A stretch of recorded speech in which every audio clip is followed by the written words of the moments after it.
Bonjour et bienvenue au Culte Espoir. Aujourd'hui, ce n'est pas n'importe quel jour, c'est quand même le dernier jour de l'année 2022. Incroyable, parce que le temps passe vite. Vous êtes d'accord? Très, très vite. Oui, ça c'est vrai. Hein? On dirait que l'autre jour c'était janvier et nous voilà au mois de décembre, le 31 décembre. Nous nous apprêtons à recevoir une nouvelle année et souvent on a plein de projets, plein de résolutions en cette période de l'année. Qu'est-ce que ça vous fait de vivre cette dernière journée de 2022? Pour moi, c'est passé beaucoup de choses, donc je suis très heureux et que l'avenir, l'année prochaine, soit encore meilleur que cette année. Allez, très bien, soyons positifs. Bon, pareil, je pense la gratitude pour l'année écoulée et puis on verra, la suite, Dieu sera là. Ça, c'est vrai. Et toi, Léo, notre invité spécial d'aujourd'hui, tu as déjà été là samedi passé avec une autre équipe et aujourd'hui, tu es ici. Sois le bienvenu. Merci beaucoup. Alors, dernière journée de l'année. Avec plein d'expectatives pour l'année prochaine, je pense que le Seigneur il nous accompagne toujours et c'est ça la bonté de chaque fois qu'on commence une nouvelle année, c'est vraiment se remettre entre ses mains, un peu comme il disait Stéphane. Exactement. Alors, Léo, je pense que presque tout le monde te connaît. Tu es pasteur ici à Genève, à l'église hispanique et aussi à Vivo. Cela a déjà été dit samedi passé, mais allez, est-ce que toi, tu peux rajouter quelque chose? Alors, je suis marié, j'ai 12 enfants, je vis ici, ça fait quand même depuis l'année 2009, donc toujours un privilège de servir Dieu. Je viens de l'Argentine, je pense que j'ai dit tout ce que j'allais à dire. C'est pas mal, oui, on te connaît de plus en plus, c'est chouette. Alors, les fêtes de fin d'année apportent une atmosphère, une ambiance différente dans nos cœurs. Souvent, les personnes font vœu d'amour, de joie, de paix, normalement que de sentiments positifs. Et justement, aujourd'hui, Léo, tu vas nous parler de la paix. Exact. La paix qui vient de Dieu, la paix intérieure. Alors, que la paix de Dieu soit avec toi, cher auditeur, et avec nous ici aussi, aujourd'hui et pour toujours.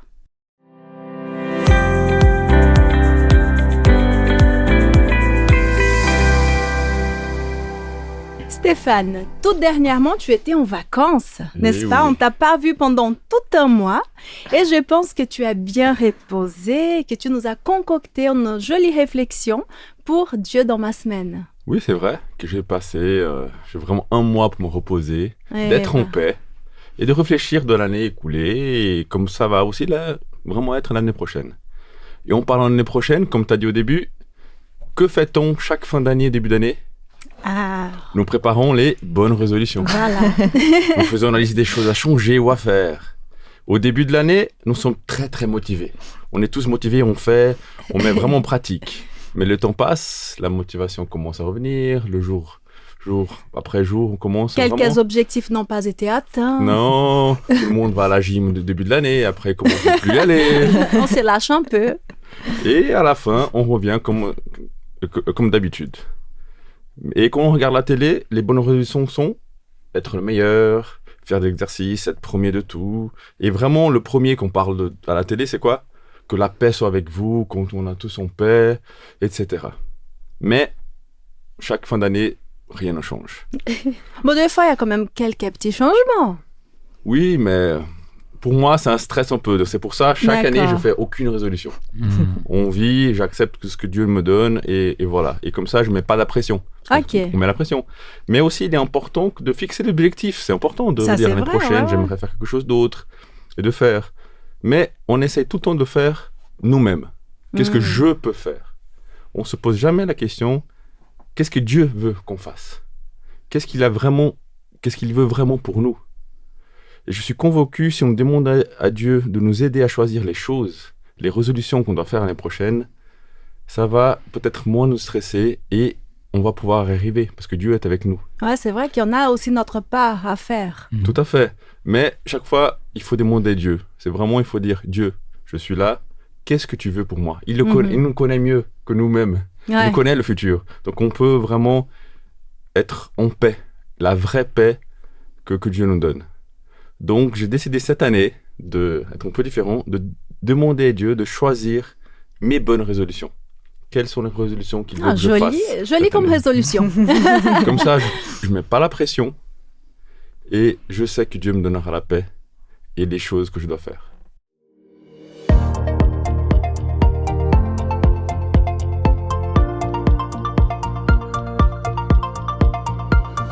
Et donc, tu disais que tu demandes à Dieu de t'inspirer. Et la Bible, est-ce qu'elle parle de la paix?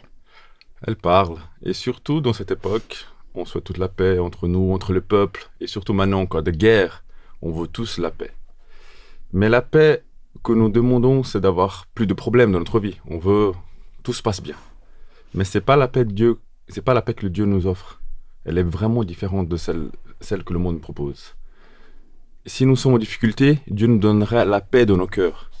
Cette magnifique promesse que Dieu nous donne, ce n'est pas que pour l'année prochaine, mais c'est pour toute la vie. Ah, ça, c'est quelque chose de durable. Tout à fait. Et on peut la trouver sur le livre de Jean, chapitre 14, verset 27. Que la paix que je vous laisse, c'est la paix que je vous donne. Je ne vous donne pas la paix de la manière du monde. Ne soyez pas inquiets, ne soyez pas effrayés. Que Dieu te donne cette paix.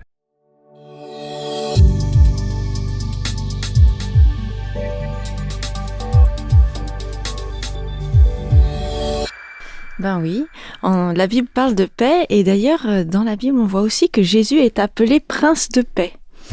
Et du coup je me dis que si on est prince de quelque chose c'est qu'on doit gérer ce domaine. Sûrement. Et quand il la donne, eh bien elle fait partie de lui. Alors le chant que je te propose maintenant, c'est un remix d'un chant bien connu de mon enfance en tout cas, et vous le reconnaîtrez peut-être. C'est précieux de se rappeler que Jésus est notre prince, ton prince de paix, mon prince de paix. Il est bien vivant aujourd'hui et rien ne peut nous séparer de son amour. Il a brisé les chaînes pour donner l'espoir. Grâce à lui, nous pouvons avoir la paix avec Dieu et garder l'espérance.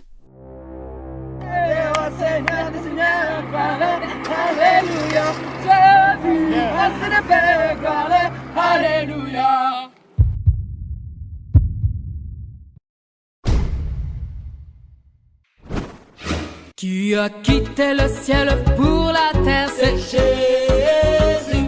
En laissant pour un temps sa gloire, son Père, c'est Jésus. Qui changea l'eau en vin, calma la tempête, c'est Jésus. Prêchait le royaume, chassait les ténèbres, c'est Jésus. Jésus, prince de paix, gloire, alléluia. Jésus, prince de paix, gloire, alléluia. Guérit des malades et sauve nos âmes, c'est Jésus. Qui peut briser les chaînes et donner l'espoir, c'est Jésus. Qui est mort pour nous tous sur une croix, c'est Jésus. Ressuscité, il a écrasé la tête du diable, c'est Jésus. Jésus, prince de paix, gloire, alléluia. Jésus, prince de paix, gloire, alléluia. Jésus, prince de paix, gloire, alléluia. Jésus, prince de paix, gloire, alléluia. Il est vivant, victoire, lion de Juda, il est vivant, il est vivant, il est vivant. La mort a dû céder, il est vivant. Je veux le louer, je veux le bénir, je veux l'adorer et toujours le suivre, car il m'a tout donné, oui il m'a tout donné, non rien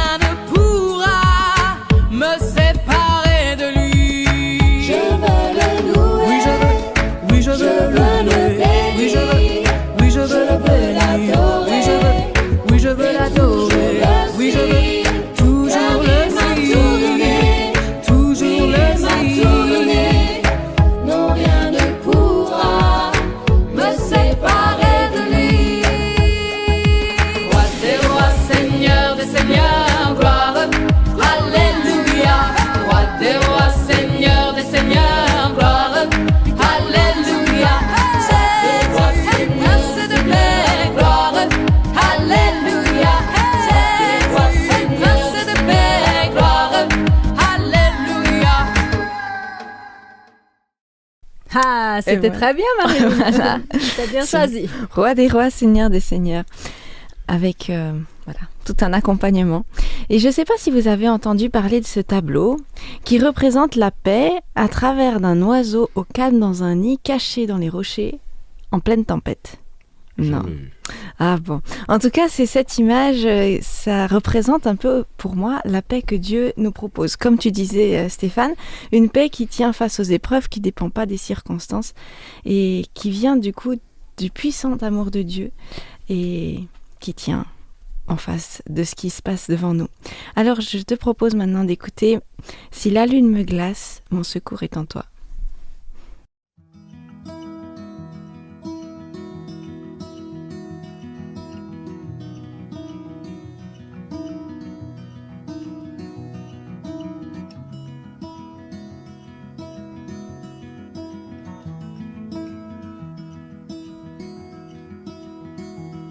Si la lune me glace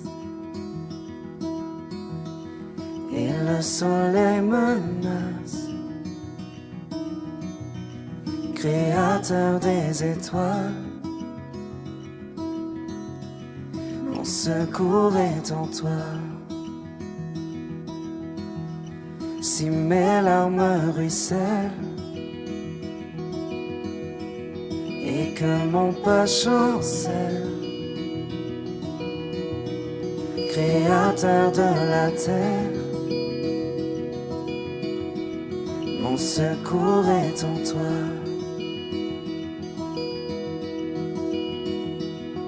Je lève les yeux vers les hauts sommets, toi seul est mon Dieu. Je proclamerai, toi seul est ma force, toi seul me restaure, mon secours est en toi.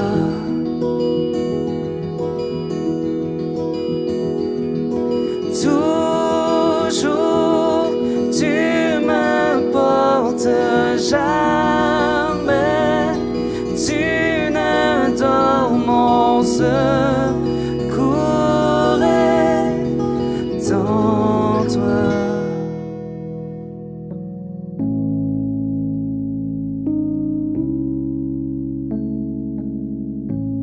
Si la peur m'envahit et mon âme chavire, créateur de la vie, mon secours est en toi. Je lève les yeux vers les hauts sommets, toi seul est mon Dieu.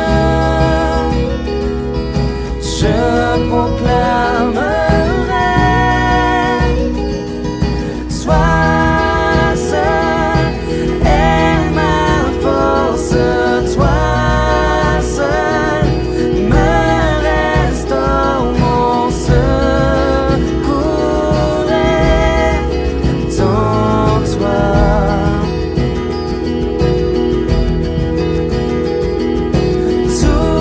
Toujours tu me portes, jamais tu ne dors, mon secours est en toi.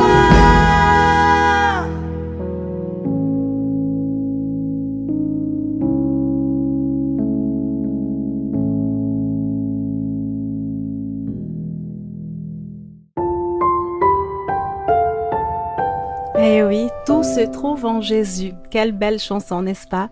Et voilà que nous arrivons au moment du témoignage. Pour cela, nous avons le plaisir de recevoir Mélanie dans notre studio aujourd'hui. Bonjour Mélanie. Bonjour. Sois la bienvenue et merci d'avoir accepté de venir jusqu'ici nous retrouver. Alors Mélanie, tu es une belle femme, tu as une profession intéressante et délicate, tu es danseuse et quand on te voit, on peut penser que tu as tout réussi dans la vie. Mais il me semble que ça n'a pas toujours été comme ça. Est-ce que tu pourrais nous raconter un petit peu? Il me semble qu'il manquait quelque chose dans ton existence. C'est vrai. Alors moi, j'ai grandi dans une famille qui n'est pas chrétienne. Qui n'a reçu aucune éducation religieuse. Et pourtant, j'ai cru en Dieu très tôt. Je ne peux même pas me rappeler à quel moment, en fait. Comment ça s'est venu? Je ne sais même pas quand ça a commencé. Pour moi, il était toujours là, en fait. Et c'était très dur parce que je ne pouvais pas le partager avec mes frères et sœurs, ni avec ma maman, ni avec mes copains de classe. Donc, j'aime bien parler de cette période parce que c'est vraiment quelque chose qui, moi, me fascine encore plus aujourd'hui. Parce que maintenant que je connais Dieu, je me rends compte à quel point Dieu peut agir dans notre vie, même quand on ne le connaît pas. C'est ça, il est très puissant quand il vous appelle. On ne peut pas résister. Donc, dans cette période-là, c'était dur pour moi parce que je me sentais très seule. Je trouvais vraiment mon refuge, c'était vraiment Dieu. Tout le temps. Dès que j'avais une seconde de libre, c'était avec lui. Ah, c'est beau. Quand je sortais de l'école, quand je sortais de la danse, chaque seconde, je faisais rien comme les autres. C'était dur parce que voilà, quand on est jeune, les copains, ils aiment telle musique, ils font tel truc, et puis ils aiment bien ça, et puis toi, t'aimes pas, et donc du coup, t'es un peu has-been. Ça, c'est vrai, on partage pas les mêmes choses. Hors du truc, et ça a été très longtemps comme ça. Et j'ai vécu des choses assez dures à l'école, avec les camarades, au quotidien, même dans mes relations, parce que j'étais un peu toujours en dehors, en fait. Et ça m'a pas découragée parce que j'avais cette certitude que je vivais quelque chose de spécial. J'étais sûre d'être avec Dieu. C'était sûr. Il n'y a aucun doute à aucun moment de ma vie. Mais c'est pas facile dans les tempêtes de s'accrocher à Dieu, en fait. Mais moi, je savais pas vraiment qui était mon Dieu. Je le cherchais. Il y a eu un moment où voilà, j'avais cette paix, mais cette paix, elle a été mise à rude épreuve à plein de moments, en fait. On est sans arrêt ballotté, mais quand on est dans cette paix, il y en a une plénitude. Vraiment, c'est juste merveilleux de se mettre entièrement sous Dieu et de savoir, mais ça je le sais depuis que je suis toute petite, ça paraît bête, mais de savoir que Dieu il s'occupe de tout, même de la plus petite chose. Ça c'est vrai. Et du coup, comment ça s'est passé avec ta famille, ou encore de quelle manière, là tu dis que tu ne connaissais pas vraiment Dieu, que tu ressentais sa présence, tu ressentais cette paix, mais tu le connaissais pas, et comment tu as évolué dans ce chemin? Il y a eu un moment où je l'ai cherché, en fait. C'était tellement grand en moi, tellement fort que je l'ai cherché à plein d'endroits, mais j'étais jamais satisfaite. Quand je cherchais dans une religion, donc la religion, j'avais pas trop envie d'en entendre parler, mais je me suis dit, si je veux mettre un nom sur mon Dieu, je dois chercher. Donc j'ai cherché à plein d'endroits, mais j'étais jamais totalement satisfaite. Je trouvais que ça reflétait pas le Dieu que je connaissais, en fait. Il y avait plein d'erreurs, plein de choses qui n'allaient pas, jusqu'à ce que Dieu m'amène à rencontrer mon mari, qui est adventiste. D'accord. Et voilà, on s'est mis d'accord au début pour un respect mutuel des croyances. C'était bien comme ça. Et puis, je suis tombée enceinte. Enfin, je ne suis pas tout de suite tombée enceinte quand j'ai commencé les études bibliques, mais on avait le projet d'avoir un enfant, et là, ça compliquait tout. Parce que quand on veut transmettre quelque chose, on se dit, moi, je veux ça. Ah non, mais moi, je veux pas ça. Ah, moi, je veux qu'il aille à l'église. Non, mais moi, je veux pas. Et là, sûr que ça complique. On est obligé de se mettre d'accord. Donc, j'ai commencé des études bibliques parce que je voulais comprendre ce que lui, il avait grandi dans l'église. Donc, je lui dis, mais moi, je veux savoir ce qu'on explique aux enfants, en fait. Et j'ai pris des études bibliques avec Léo. Ah, voilà, on se retrouve.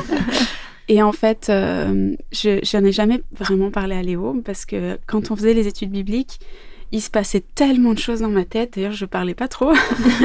Mais en fait, ça a été extrêmement puissant parce que j'ai lu dans la Bible tellement de choses que Dieu m'avait déjà dit, j'ai tellement vu Dieu dans Jésus-Christ, mon Dieu dans Jésus-Christ.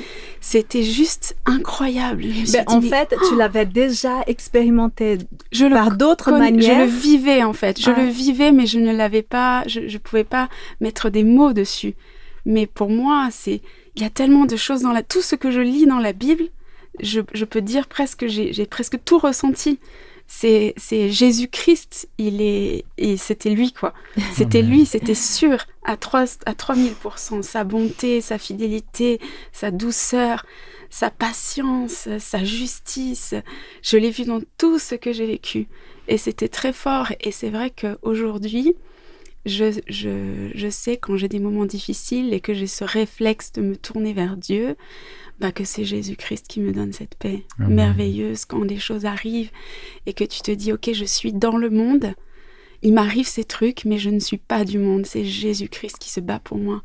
Et on peut avoir cette paix merveilleuse de se dire, ok, je vais peut-être avoir des turbulences, des douleurs, des choses difficiles, mais je sais que Dieu va agir. Et donc, tu confirmes qu'on peut être dans de gros problèmes, mais être en paix malgré tout ça. Bien sûr. Ouais. Ça ne veut pas dire qu'on ne va pas souffrir. Ça ne veut pas dire que ce n'est pas difficile, que ce n'est pas long, qu'on n'est pas mis à mal. Mais on peut avoir cette paix, cette assurance que Dieu agit et que son temps est parfait. Moi, j'ai vécu des difficultés longues et pourtant, j'avais l'assurance qu'à un moment donné, il se passerait quelque chose et que Dieu était déjà en train de faire son œuvre.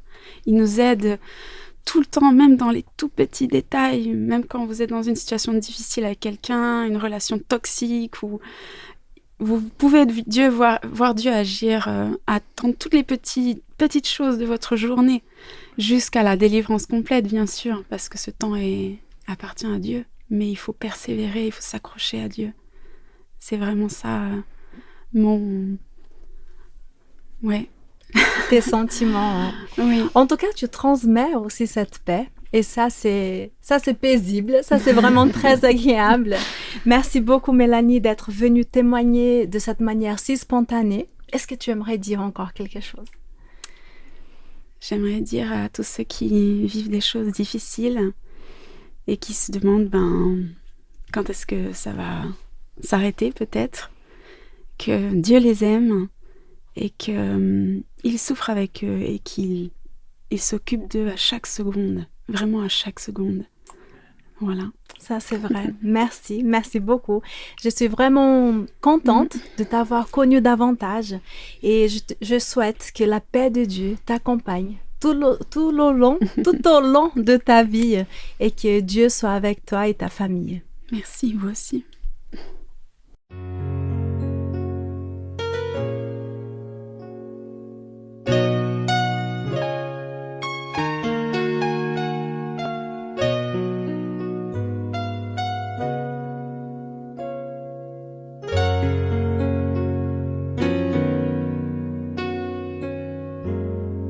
Entre tes mains,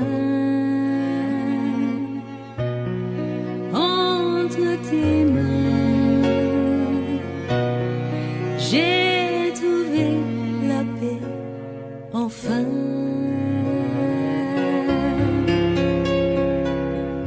Malgré la tempête, je ne m'inquiète pas, car je suis là entre tes mains.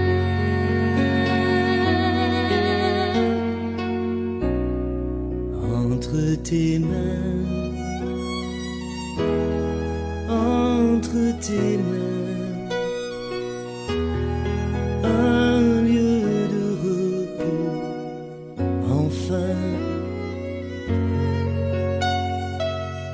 La nuit, tu es là.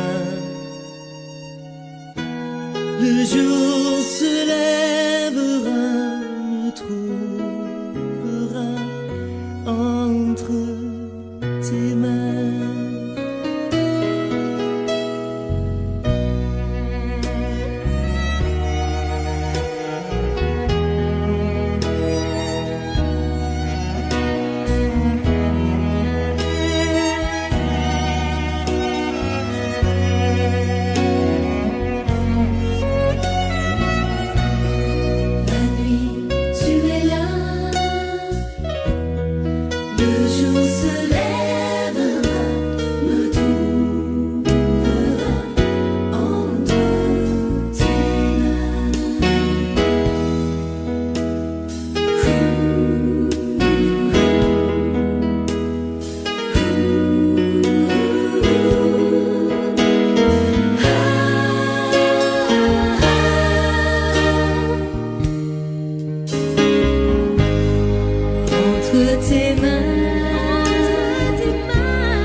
entre les mains de Dieu. Léo, à toi la parole. Merci beaucoup. Alors, dans ce 31 décembre, j'étais en train de réfléchir. Et je ne sais pas vous si parfois on regarde ce qui se passe à la télé un petit peu à la fin de l'année, un peu comme tu disais Stéphane. Mais en France, en tout cas, mais je pense que les Suisses, ils regardent aussi. Il y a toujours Miss France. Ah oui. Oui ou non? C'est vrai, oui. Il y a toujours ces moments épiques dans lesquels celle qui doit prétendre. Non, c'est pas ça. C'est-à-dire, il y a la Miss qui arrive et qu'il va donner quelques mots. Et ces moments-là sont épiques parce que chacune, il dit des choses. Parfois, ils sont nerveux, ils savent pas quoi dire, comment dire. Et c'est sûr et certain que dans des moments de stress, ils vont tomber dans les clichés. Et moi, je souhaite la paix du monde. Et alors, je me suis dit, est-ce que c'est un cliché dire quelque part la paix pour le monde? Et je me suis dit, attends, mais avant de penser dans la paix dans le monde, il faudrait que je pense à ma paix à moi, non? Donc, comment je peux souhaiter la paix dans le monde quand je suis en conflit avec moi-même, quand je suis en conflit avec les autres? Et on allait un petit peu dans ce sens, dans la réflexion. Et j'ai regardé un petit peu ce qu'il dit le Centre national des ressources textuelles et lexicales.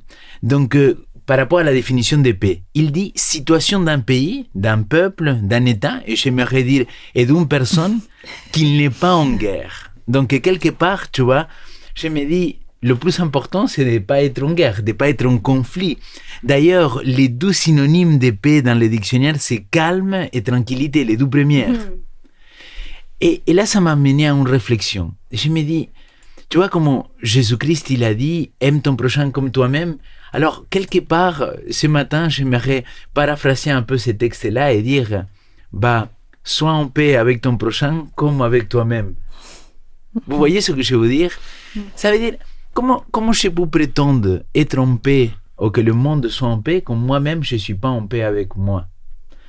Et ça m'amène à une réflexion que je pense que c'est assez profonde. Vous vous rendez compte qu'on vit dans un monde dans lequel on n'a pas appris à s'écouter? C'est-à-dire, on ne s'entend pas. Parfois, il y a des choses que notre corps, que notre esprit, que vraiment on ressent à l'intérieur de nous, mais on n'est pas à l'écoute de ce qui se passe. Je ne sais pas si vous avez entendu le témoignage de Mélanie. Elle était très différente de celui de quelqu'un qui a un background chrétien. Pourquoi? Parce qu'elle a dit, j'avais ressenti tout ça dans ma vie. Et quelque part, parfois, je pense qu'on ressent des choses à l'intérieur de nous. On se rend compte qu'on n'est pas content. On se rend compte qu'il y a des choses qui sont pas bien. Et tu te dis, mais attends, tu l'entends pas. Et tu le laisses aller, et au lieu de résoudre ces conflits à l'intérieur de toi, tu fais comme si rien n'était. Je vous donne un exemple. Je ne sais pas si ça vous est arrivé d'avoir la boule au ventre. Oui, quelquefois. Et que tu te sens mal, et tu te dis, mince, je stresse, j'ai les mains froides, je stresse. Alors, c'est sûr qu'avant un examen, c'est normal de ne pas être en paix. Mais si cela, il t'arrive souvent, peut-être il y a une mauvaise gestion de l'estress. Vous voyez où je veux en venir? Et finalement, beaucoup de fois, on ne s'écoute pas, on ne s'entend pas. Un jour, quand tu es nerveux, que tu te rends compte que tu réponds chez des enfants des bas âges, tu vois, si je les réponds mal, si je suis stressé, si je suis nerveux, dans un moment, il faut que je m'écoute et je me dis, attends, pourquoi? Tu vois, pourquoi je ne suis pas en paix? Pourquoi je n'arrive pas à transmettre et à partager bien avec eux? Et généralement, si tu t'écoutes toi-même, tu te rends compte que parfois il te manque de sommeil. Parfois c'est parce que tu passes un moment difficile dans ta vie et que finalement tu fais un transfert sur les enfants ou sur tes proches. Et finalement je me rends compte que beaucoup de stress dans notre vie, il vient parce qu'on ne s'écoute pas. Et parce qu'on n'arrive pas à se rendre compte, mais Seigneur, comment retrouver cette paix intérieure en moi? Cet équilibre, on pourrait dire. Cette tranquillité, cet calme. Et il y a plusieurs choses qui m'ont venu à l'esprit. Parce que finalement, quand tu n'es pas en paix avec toi-même, c'est sûr et certain que tu vas avoir des conflits. Et je ne suis pas prophète, en tout cas je ne le crois pas, mais je crois que la grande partie de l'être humain, il est même en conflit avec ses proches dans la famille. Combien de frères et de sœurs, mais des sangs, ils ne se parlent plus à cause d'un héritage? Combien de frères et de sœurs, ils se traitent mal à cause des différences dans la famille. Combien des enfants ils ne parlent plus à leurs parents parce que leurs parents ils ont fait je ne sais pas quoi dans le passé. Comment tu veux demander la paix pour le monde quand toi tu n'es pas en paix? Quand tu n'es pas en paix avec toi-même, tu n'es pas en paix avec ta famille, mais tu n'es pas en paix non plus avec tes proches, quoi. Je me dis, c'est impossible. Mais c'est sûr que vu que le monde est fait de plusieurs personnes, d'individus, si chaque individu n'est pas en paix et on compose le monde, ben, forcément le monde ne sera pas en paix. Tout à fait. Et c'est là le grand problème. C'est que si moi je ne suis pas en paix, comment je peux demander que le monde il soit en paix? Alors, il y a deux choses qu'il me semble qui sont fondamentales. La première, c'est comme il nous partageait Mélanie, c'est être à la recherche. Et Stéphane, tu le disais aussi, chercher quelle est la volonté de Dieu pour ma vie dans cette nouvelle année. Je pense qu'il faut aller dans ce sens. Et j'aimerais partager avec vous le psaume 34, versets 14 et 15, que c'est du roi David. Un psaume qu'il a écrit le roi David. Et lui, il connaissait des temps de guerre, il connaissait des temps d'envahissement, des moments difficiles dans la vie d'un roi, quoi, parce que c'était pas le même temps qu'aujourd'hui. Et là, dans le chapitre 34, verset 14, il dit, écoutez ça, préserve ta langue de mal, tes lèvres des paroles trompeuses, écarte-toi de ce qui est mauvais, fais ce qui est bon, recherche la paix, poursuivons-la. Donc, il y a quelque part le roi David qu'il nous invite à dire, mais il faut que tu sois à la recherche de cette paix. Il faut que tu sois actif dans cette recherche de paix. Et ça, c'est la première chose. C'est quand je me dis, ok, je veux chercher cette paix. Là, maintenant, qu'est-ce que je dois faire pour la trouver, quoi? Pour trouver cette paix intérieure. Je pense qu'il faut aller dans le verset qui nous a été lu tout à l'heure. En Jean chapitre 14, verset 27, je me permets de le lire et après de le contextualiser un petit peu. Il dit, je vous laisse la paix, je vous donne ma paix. Moi, je ne vous donne pas la paix comme le monde donne, que votre cœur ne se trouble pas et ne cède pas à la lâcheté.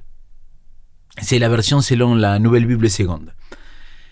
Jésus-Christ, il est ce prince de paix. Et comme tu disais, Marilyn, si lui, il est le prince de paix, il sait comment nous donner cette paix-là, parce que lui, il était la paix incarnée. Alors, j'aimerais rebondir sur le contexte de passage dans lequel Jésus-Christ il va dire ça.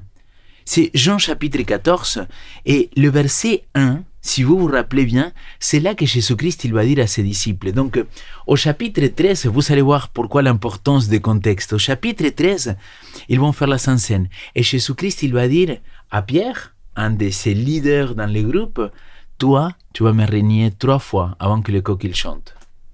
Donc, à ce moment-là, le chapitre 13, il nous dit que tout le monde, il était troublé. Et au chapitre 14, c'est là que Jésus-Christ, il vient le rassurer. Il dit que votre cœur ne se trouble pas. Mettez votre foi en Dieu. Mettez aussi votre foi en moi. Vous vous rappelez, c'est la promesse de Jean, chapitre 14, versets 1 à 3. Ce qu'il me semble très intéressant, que c'est dans ces contextes-là qu'il est en train de rassurer ses disciples, parce qu'ils sont des moments de troubles, parce qu'ils ont peur, parce qu'ils ne sont pas sereins, parce qu'ils ne connaissent pas l'avenir. Et c'est dans ces contextes-là, au chapitre 14, qu'il va parler des défenseurs, de Paraclétos, de cet homme-là qu'il va intercéder pour eux. Il a dit, moi je m'en vais, mais il y a mon esprit qui vient vers vous. Et c'est dans ces contextes-là, verset 26, il dit, mais c'est le défenseur, l'Esprit Saint, que le Père enverra en mon nom, qui vous enseignera, et vous leur rappellera tout ce que moi je vous ai dit. Et verset 27, là il arrive, je vous donne la paix, pas comme le monde la donne, mais comme moi je vous la donne. C'est-à-dire, si maintenant je conclue un petit peu, à mon avis, c'est le Saint-Esprit le secret. Tu ne peux pas avoir une véritable paix à l'intérieur de toi quand l'Esprit ne vit pas en toi. Quand le Saint-Esprit il vient dans ta vie, qu'il te baptise jour après jour, c'est à partir de ces moments-là que tu peux commencer à rentrer dans une dimension de paix. Que ça passe de notre compréhension humaine. Et cette paix-là, tu es envahi. Alors, Romains chapitre 5, verset 1, il dit « Étant justifiés en vertu de la foi, nous sommes en paix avec Dieu. » Donc, l'Esprit il nous convainc, premièrement, qu'on est réconcilié avec Dieu. Ensuite, que je suis réconcilié avec moi-même. Et après que je suis réconcilié avec l'autre. Vous vous rendez compte comment le Saint-Esprit il travaille dans nos vies. Et c'est lui qui finit pour nous amener la paix. Romains chapitre 5, verset 5. Et l'amour de Dieu, il était répandu dans vos cœurs à travers le Saint-Esprit. Ça veut dire que quand l'Esprit il vient dans ma vie, quand je suis baptisé par l'Esprit, je ne peux pas garder de rancune contre mes frères, contre mes sœurs, contre mes amis, ni contre le plus méchant, parce que je le vois comme quelqu'un que le pauvre, il n'a pas eu cette paix, il n'a pas eu l'Esprit en lui. Et je me pardonne à moi-même. Parce que tu vois, quand je vois mon passé, j'ai dit, mais Léo, comment tu as pu te permettre de faire des choses pareilles? C'est simple, les amis, c'est que je n'avais pas Dieu dans ma vie, mais je me pardonne et j'avance avec lui. Et à partir du moment qu'il y a le pardon, il y a cette paix qui doit commencer à s'installer dans nos vies. Et j'ai fini avec une chose. Dans les fruits de l'esprit, Galates chapitre 5, versets 22 et 23, Paul il dit, les fruits de l'esprit c'est l'amour, la joie, la paix, patience, bonté, bienveillance, foi, douceur, maîtrise de soi. Aucune loi n'est contre cette chose. Et verset 25, il dit, si nous vivons par l'esprit, nous marchons aussi par l'esprit. Pendant cette fin d'année, 31 décembre, pour moi, je rejoindrai un peu Stéphane. Je pense que ce qu'on pourrait dire à tous nos auditeurs, à toutes les personnes qui nous entendent ou qui nous regardent sur YouTube, vraiment qu'ils puissent chercher le Saint-Esprit pendant cette année 2023 et que l'Esprit de Dieu, il puisse amener la paix, pas comme le monde la donne, mais comme seulement Dieu peut la donner. Je pense que c'est cette paix-là qu'on doit chercher. Et pour la trouver, c'est le Saint-Esprit qui va nous la donner.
Et nous voilà avec l'Occulte Espoir en ce 31 décembre. Aujourd'hui, nous parlons de la paix intérieure. Comment trouver cette paix, ce bien-être si recherché? Il existe des livres, des programmes de relaxation, de méditation pour apporter la paix aux êtres humains. Mais aujourd'hui, notre invité du jour, Léo Lopez, nous a dit, avec une base biblique, que la paix intérieure est la plus importante à trouver, la plus importante à avoir, et on peut la trouver uniquement en Dieu, en Jésus-Christ, avec le Saint-Esprit. Que pensez-vous de tout ça, mes amis? Je suis tout à fait d'accord. Hein. C'est une paix qu'il faut l'expérimenter. Une fois qu'on a expérimenté cette paix intérieure, et que j'ai vécu aussi, c'est complètement différent de celle que le monde a. C'est que, au moment de trouble, je suis en paix. Mais le trouble est là. Les problèmes sont là. Et ça, c'est un type de paix. C'est vraiment quand on a des problèmes, pas avec les autres, mais vraiment quand tu as les problèmes qu'avec soi, c'est ce moment-là que tu es vraiment... C'est extraordinaire. Il faut la il faut la trouver, il faut la saisir. Il faut la saisir. Et une fois qu'on a ça, on sait vraiment d'où ça vient, parce que c'est pas possible d'être en paix au milieu de tous les problèmes. Ouais. J'ai trouvé aussi intéressant quand Léo disait l'importance de résoudre les conflits intérieurs. Et c'est vrai que des fois, on peut mettre beaucoup de choses en place pour avoir la paix, Mais si à l'intérieur de soi-même, les choses ne sont pas en ordre, ne sont pas réglées, je peux avoir, je sais pas, je peux faire les plus beaux voyages du monde à la recherche de cette paix. Mais si j'ai des problèmes qui ne sont pas résolus avec mon conjoint, avec mes parents ou mes enfants, j'en sais rien, ou avec mon chef, par exemple, cette paix-là ne sera jamais trouvée. Et aussi par rapport à soi-même, parce que je pense qu'il y a des fois, justement, ces relations, enfin, les problèmes dans les relations, il y a un symptôme qu'au fond, il y a un truc. Et je pense que ça fait partie, en tout cas pour moi, d'un chemin d'apprendre, comme tu disais, à s'écouter, dans le sens de savoir dire, en fait, Seigneur, je vais pas me cacher, ni te cacher ce que je ressens maintenant. Et c'est vrai que, pour moi, c'est un chemin. Mais ça apporte une paix de savoir que j'ai informé Dieu et Dieu et moi, on est au clair sur la situation. Et on va travailler. Mais c'est vrai qu'on a tendance à vouloir lisser, cacher un peu les choses. Et des fois, on peut cacher même de Dieu, en fait, comme si lui, il ne voyait pas. Ou de soi-même, parce que c'est pas très chrétien. En fait, Dieu, il est au courant, mais c'est pas chrétien, donc je veux pas... Et je pense que c'est quelque chose que ça nous arrive très régulièrement, d'être dans l'inconscient et de même pas se rendre compte. Et c'est là que la prière, quand tu te mets à prier parfois et que tu ouvres ton cœur à Dieu, l'Esprit commence à te révéler des choses et dire, mais regarde Léo, est-ce que tu devrais pas travailler là, peut-être pour trouver cette paix intérieure. Et c'est magnifique, quoi. Savoir qu'on a un Dieu il est soucieux de notre vie spirituelle, mais aussi physique et de notre santé mentale, c'est extraordinaire, quoi. Ouais, c'est vrai. Parce que le monde nous montre que être à la paix, c'est être parfait. Pas de problème, les photos sur Instagram, Facebook, tout est nickel, il faut être le paradis. Avoir une belle apparence. Et il faut tout le temps avoir la bonne apparence. À la maison, c'est la guerre, mais non, tout va bien, tout est parfait, j'ai pas de problème. Et au contraire, c'est ce moment-là qu'on est vraiment, on va dire, à nu, qu'on ouvre vraiment le cœur à Dieu, dire, voilà, je peux plus, j'arrive plus, aide-moi. Et c'est ce moment-là qu'on autorise, par exemple, Dieu à nous aider, et c'est ce moment-là qu'il va pouvoir vraiment travailler. Parce que Dieu nous aime, mais il ne va pas nous forcer la main. C'est ça, ouais.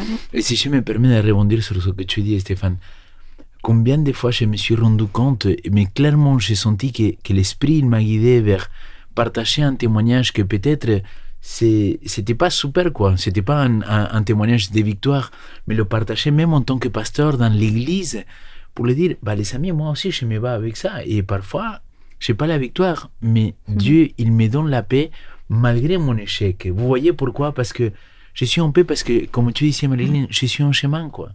Et ça, c'est tellement important. Je me rends compte de la différence. Les pasteurs d'avant, ils devaient montrer ces modèles des pasteurs parfaits, la famille parfaite, la femme parfaite des pasteurs, les enfants des pasteurs. Combien d'eux, ils sont finis mal après, tu vois, ou les enfants. Parce qu'il y a beaucoup de pression. Bien sûr, et on est des êtres humains, on est en cheminement ensemble. Donc, de là l'importance de dire, parfois, en partageant aussi ce que je vis, ça aide l'autre à se dire, je ne suis pas tout seul, on est ensemble dans cette recherche de paix, comme il a dit le roi David. C'est ça, et dans ce cheminement, comme tu dis, des fois on tombe, mais on se relève et on continue. Amen. Ça ne veut pas dire que parce que j'ai Dieu dans ma vie, tout est parfait. Ou encore parce que j'ai commis j'ai commis même... Là, je pense à des personnes qui ont commis des crimes, par exemple. On peut dire, ouais, mais bon, donc sa vie sera parfaite. Ça ne veut pas dire ça. Il y a des conséquences. La personne va quand même subir ces conséquences-là, mais elle peut ressentir, comme c'est un être humain que Dieu aime. Et ça me fait penser à ces prisonniers, par exemple, qui aux États-Unis, par exemple, qui sont là, ils vont bientôt mourir, mais qui ont déjà écrit, qui ont témoigné en disant, je suis en prison, je suis enfermée, mais je suis libre parce que j'ai rencontré Dieu, j'ai rencontré Jésus et mon cœur est léger, je retrouve la paix. Je paye pour mes peines, mais je suis en paix. C'est ça la grande différence entre la paix que Dieu nous donne et la paix que le monde montre. Ouais, qui est passagère. Et que c'est juste pour tout le monde. Momentané, ouais. Et moi, je ne sais pas si on a le temps, mais... Ouais, on a encore une minute. Voilà. Le conflit, parfois, c'est nécessaire parce qu'il nous permet de grandir, d'apprendre. Mais ces conflits-là, évidemment, je peux le vivre en paix. C'est paradoxal, non? Mais c'est ça l'idée de Dieu. De dire, OK, il y a un conflit, on va le résoudre, on va faire face, mais je te donnerai la paix pendant ces temps-là de conflit. Voilà, chers auditeurs, Dieu nous a fait pour que nous vivions dans le bonheur, dans la paix, et il est prêt à te la donner. Il te suffit de t'approcher de Dieu et de lui demander de faire partie de ta vie. C'est une bonne idée pour commencer cette nouvelle année, n'est-ce pas? Amen. Oui.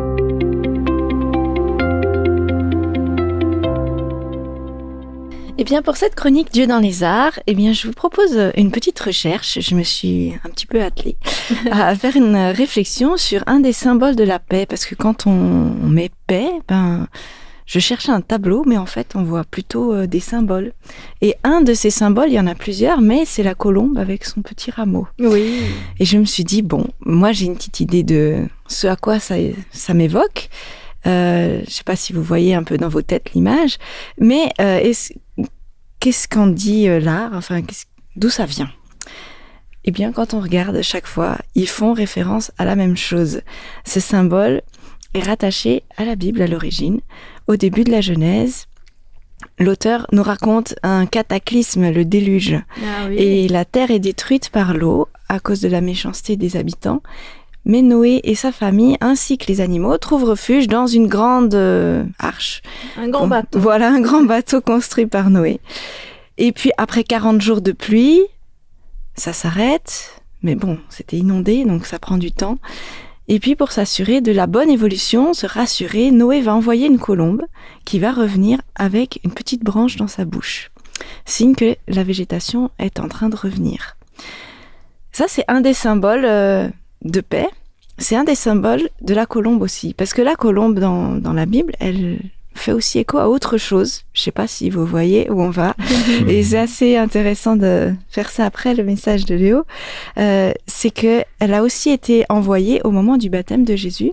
Et la Bible nous dit que c'est le Saint-Esprit qui vient sous une forme visuelle de la colombe. Donc, il y a ces deux choses. Donc, en cherchant mon petit tableau à vous partager. J'ai découvert que c'est Pablo Picasso qui a fait ce symbole de la paix en 1949. Il a fait de la colombe ce symbole de la paix suite à la guerre, en fait, à la Deuxième Guerre mondiale. Et du coup, je suis tombée sur un tableau qui s'appelle La colombe de la paix. Il a été peint par Evelyn Rednick, qui fait la peinture. À côté de son travail, à la base, elle est psychanalyste, mais elle aime peindre. Et elle a peint un tableau en souvenir d'un voyage à Jérusalem. Alors, je vous le décris un petit peu. En arrière-fond, on voit ce qui semble être une ville orientale. Vu qu'on a le détail, on comprend que ça doit être Jérusalem. Et puis, en premier plan, 2 rideaux rouges, laissant une ouverture sur cette ville en fond. Ok, on commence à visualiser ce tableau. Voilà. Et la jeune femme est assise, comme si elle est assise sur son rebord de fenêtre. Il y a des fruits, des boissons à ses pieds, une colombe et avec un rameau d'olivier entre ses mains. Et en fait, ce tableau, je pense qu'au vu du contexte, il parle probablement d'un souhait de paix pour Jérusalem. Mais pour moi, ça m'a fait écho à notre thème d'aujourd'hui parce que cette colombe, elle était dans ses mains. Et ça m'a fait penser à la promesse de Stéphane en début où il est dit que c'est Jésus qui nous donne la paix. Et puis pareil, on nous dit c'est Jésus qui nous donne l'esprit. Et du coup, ça me fait penser que cette paix, c'est pas une paix qu'on fabrique, c'est une paix qu'on reçoit. Amen. Et voilà, c'est pour rester dans cette symbolique. Dieu nous promet de nous envoyer l'esprit. Ces deux choses, elles sont à recevoir. C'est quelque chose avec lequel je nous laisse pour cette nouvelle année 2023, de recevoir la paix et l'esprit. Merci Marilyn.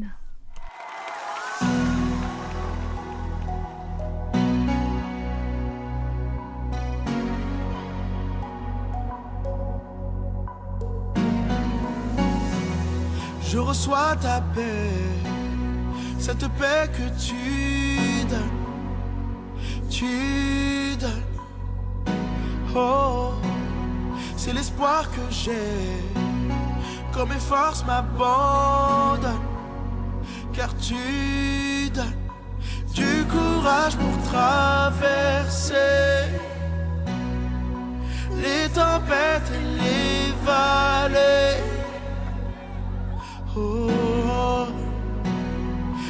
rassuré, car j'ai à mes côtés à jamais le prince de paix. Oh Jésus, tu es celui qui donne librement ta paix à chaque instant. C'est une promesse et pas une récompense. Du début jusqu'à la fin, je sais que tu es là avec moi.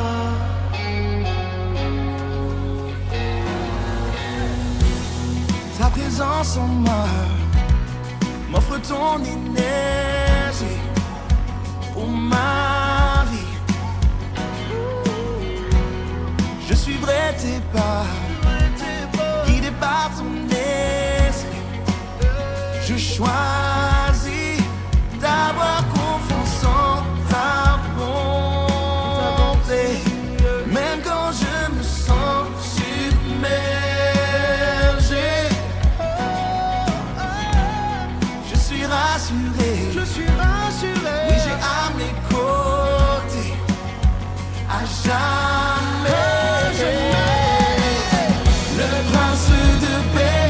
Oh Jésus, tu es celui qui donne librement ta paix à chaque instant.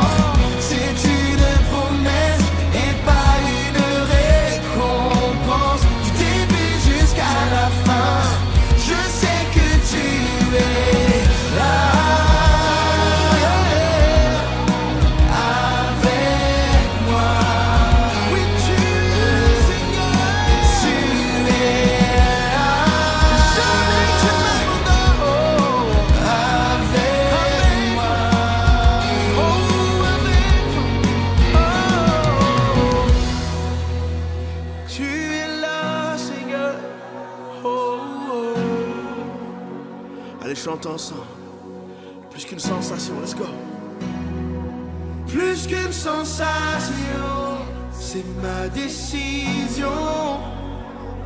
Je choisirai ta paix, confiant en ton nom, en chaque saison. Confiant dans le nom de Jésus, allez lève ta voix, chante. Plus qu'une sensation, c'est ma décision. Je choisirai ta paix, confiant en ton nom, en chaque saison.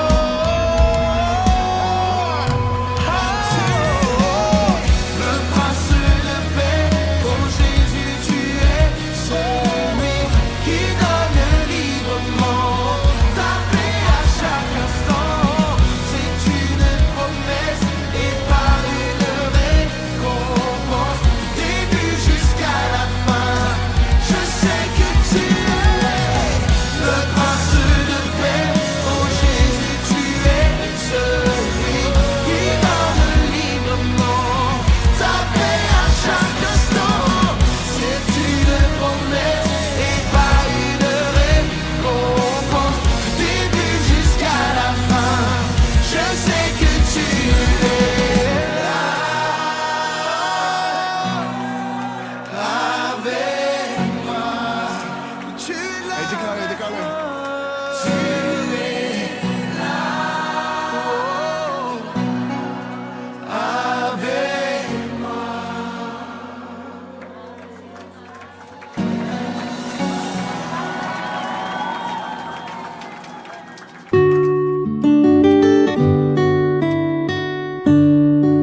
Alors à l'aube de cette nouvelle année, on a pu réfléchir, partager sur cette paix, ce besoin de paix, cette aspiration à la paix. Mais je voudrais vous proposer de conclure avec, en tout cas cette partie, avec une prière, et je voudrais te proposer Léo de prier pour nous. Avec plaisir. Papa Dieu, je te remercie beaucoup, Seigneur, de toutes ces bonnes choses que tu donnes dans nos vies, Seigneur. C'est vrai que parfois on passe par des moments difficiles, que parfois on est troublé, Seigneur, mais j'ose croire que toi, tu nous donnes la paix, pas comme le monde il peut la donner, mais comme seulement toi tu peux la donner. Père, dans ta parole, il est écrit très clairement, Seigneur, que tout ce qu'il demande le Saint-Esprit, tu le donneras. Et nous, on te demande que tu puisses nous donner ton Saint-Esprit pour qu'il puisse nous donner la paix, comme seulement toi, tu sais la donner, Seigneur. Pendant cette année 2023 que nous allons bientôt commencer, Seigneur, que ton Saint-Esprit puisse être au centre de nos vies pour nous réconcilier avec nous-mêmes, avec toi et avec nos proches. Que le Saint-Esprit puisse nous guider, Seigneur, pour vivre une vie de victoire avec toi, Seigneur, et pour avoir cette paix. Je te demande toutes ces grâces au nom de ton Fils Jésus-Christ, Seigneur. Amen. Amen.